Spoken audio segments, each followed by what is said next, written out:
Greetings, ladies and gentlemen. Welcome to our in-depth international affairs analysis on the Headpost channel. Please don't forget to take a second to hit the like button, share the video, and subscribe to the channel so that the Headpost team has more motivation to continue bringing you the most multi-dimensional and sharpest perspectives every day. Let us dive deep into the heart of global hotspots. Today's story begins with a conflict that seems to have been overshadowed by the ghost of the Middle East powder keg. However, its brutality and geopolitical implications are no less severe. It is the resurgence of fighting along the rugged and sprawling border that divides two neighbors, Pakistan and Afghanistan. In recent days, remote villages nestled on the mountainsides have lost their peace. The roar of artillery fire and the piercing rounds of mortar shells have resumed, tearing through the silence, and as a cruel rule of every war, those who pay the highest price are always innocent civilian lives. According to reports from the Taliban authorities in Kabul, in less than a week, artillery fire from the Pakistani border has killed at least 7 civilians. One of the most heartbreaking incidents occurred in the early hours of Thursday, when a shell struck the living area of a nomadic family, claiming 4 lives and seriously injuring 3 other children. Faced with these harsh accusations, how has Islamabad reacted? Following a very familiar script, they firmly deny all allegations of targeting civilians. The core argument put forward by the Pakistani military is that all their military actions, from shelling to the deployment of unmanned aerial vehicles along the border, are proactive defense measures carried out with precise calculations to eliminate threats from hiding insurgent forces. However, for international human rights organizations, history has repeatedly proven that a vast gap always exists between the denials of military officials and the bloody reality on the ground. To better understand the root of this tension, we need to turn back the wheels of time a bit and look at the context of a few months ago. The current confrontation is not a random outburst. It is the consequence of a long simmering conflict that truly exploded at the end of February. At that time, the Pakistani military made a high-risk decision, conducting airstrikes across the international border, striking deep into Afghan territory. The targets Islamabad aimed for were the bases and gathering points of the Tehreek-e-Taliban Pakistan, TTP, an organization the Pakistani government accuses of being the mastermind behind a series of bloody attacks, rocking their domestic security structure. Pakistan claims that the Taliban government is condoning and creating safe havens for TTP fighters to operate, thereby using Afghan territory as a springboard to infiltrate and carry out sabotage campaigns. Conversely, the Kabul government has completely rejected these rhetorics. They offer a very stern counter-argument. The security issues and the rise of armed groups within Pakistan's borders are the consequences of Islamabad's own failed domestic policies. Shifting the blame to Afghanistan is merely an excuse to justify military intervention that violates national sovereignty. This profound disagreement in perspectives quickly pushed the two neighbors into a fierce spiral of confrontation. Heavy artillery strikes have been launched continuously. Islamabad even used language bordering on an ultimatum, declaring that they are conducting an open war against the Taliban government's harboring of militants.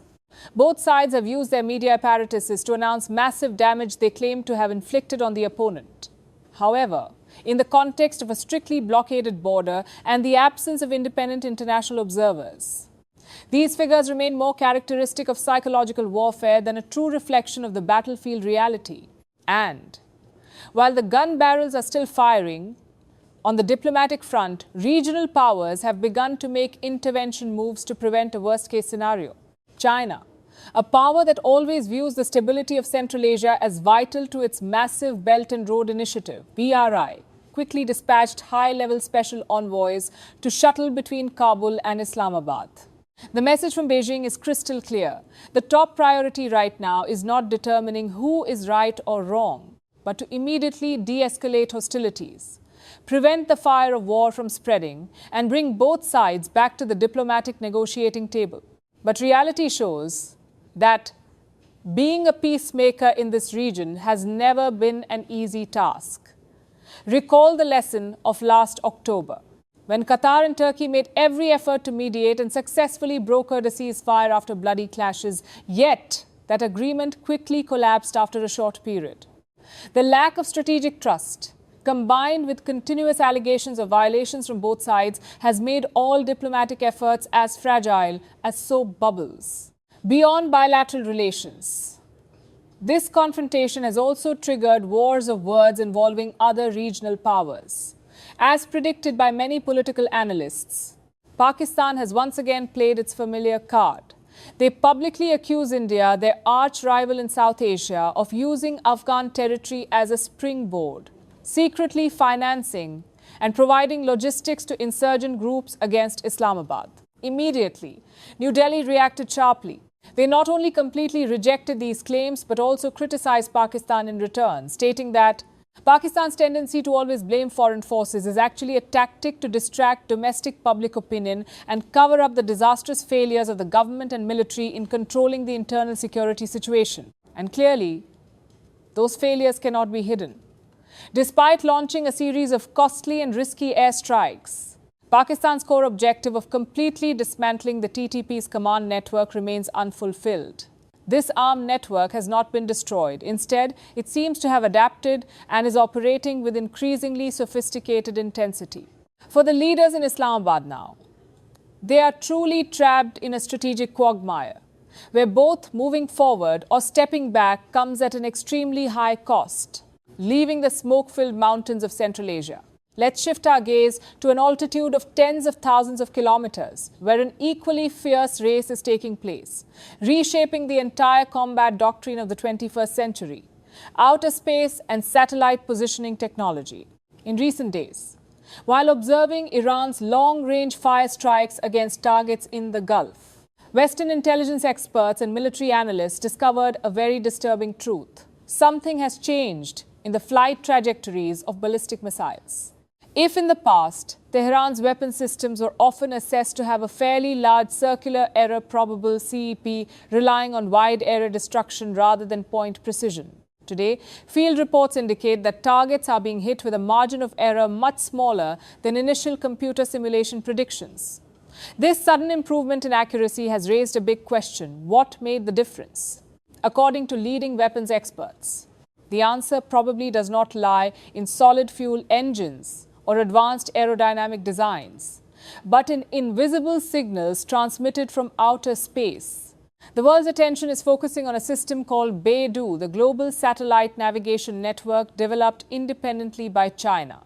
BeiDou is not just a source of scientific and technological pride. It is one of the most important pillars of China's national defense self-reliance strategy, designed to completely replace dependence on the US Global Positioning System, GPS. The history of this system stems from a bitter lesson that Beijing learned nearly 3 decades ago. Back in 1996, at the height of the Taiwan Strait crisis, the Chinese military conducted deterrent ballistic missile launches. However, in a move to flex its superpower muscles, the US decided to intervene by blocking part of the GPS signal in the area. As a result, China's missiles missed their targets disastrously. That event became a slap in the face that woke up the Beijing leadership. They realized a brutal truth: a nation cannot be considered militarily independent if the eyes of its weapon systems are in the hands of a rival nation. From that bitter lesson, China quietly poured tens of billions of dollars into research and development, and by 2020, President Xi Jinping officially declared the inauguration of the latest generation of the BeiDou network today. This system operates with a massive constellation of about 45 satellites, a number that even exceeds the number of active satellites in the U.S. military's GPS network. Like GPS, BeiDou operates on the principle of transmitting continuous signal bands from space. These signals allow receiving devices from mobile phones and UAV navigation systems to ballistic missile trajectory computers to precisely calculate their coordinates in real time. In modern warfare, continuous coordinate updates via satellite signals help missiles automatically adjust for infinitesimal errors caused by wind conditions or gravity during flight, thereby ensuring the ability to hit targets with a margin of error measured only in meters. Because of this superior feature, many Western strategic analysts have theorized that The incredible improvement in the accuracy of firepower recently launched by Iran is very likely due to their access to and integration of the BeiDou guidance system into their weapons microchips. Although officials in Tehran always insist that they possess domestic technological platforms and never place their entire national security in a single source of supply, international observers understand that the comprehensive strategic partnership signed between China and Iran in 2021 did not stop at oil contracts. It also included extensive agreements on sharing dual-use technological platforms. Iran's gradual expansion of its use of Chinese satellite signals is a completely logical step to neutralize electronic warfare measures and GPS jamming applied by the US and Israel. However, the war in the Middle East right now has also accidentally become a very harsh quality test for Eastern weapons technology. Look at the event where Iran purchased the HQ-9B air defense system from China. This is a system advertised as possessing formidable long-range interception capabilities expected to create a solid protective umbrella for Tehran's strategic facilities. Yet, in recent bombing raids, U.S. and Israeli stealth weapons and cruise missiles were still able to penetrate the air defense net and hit targets deep within Iranian territory. This has sparked fierce debates among experts. Many have begun to question the actual effectiveness, radar integration capabilities, and combat performance in electronically jammed environments of Chinese-made equipment when faced with superior Western technology. Nevertheless, the debate surrounding the BeiDou system has highlighted a macro-level shift in global military doctrine. For decades, cyberspace and satellite positioning systems were almost an exclusive playground for the Pentagon. The absolute dominance of the GPS system gave the US military an unbridgeable asymmetric advantage. But today, with the emergence of alternative networks like China's BeiDou or Russia's GLONASS, that power is being strongly challenged. Whether Iran actually uses the BeiDou system to guide its missiles will likely remain a military secret that will never be officially confirmed. But the speculation itself reveals a very important truth. In modern warfare, the battle for precision superiority and the ability to defeat the opponent is now decided not just by the number of tanks or fighters on the ground, but by the divine eyes silently operating tens of thousands of kilometers away in outer space. With that, our time for this in-depth international affairs analysis on the Headpost channel has come to a close. The production team would like to send our sincerest and deepest thanks to all our viewers who have always accompanied us, listening to and sharing multi-dimensional perspectives.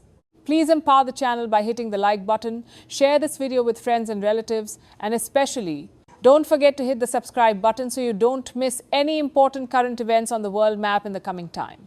Goodbye, and see you in the next news updates from Headpost.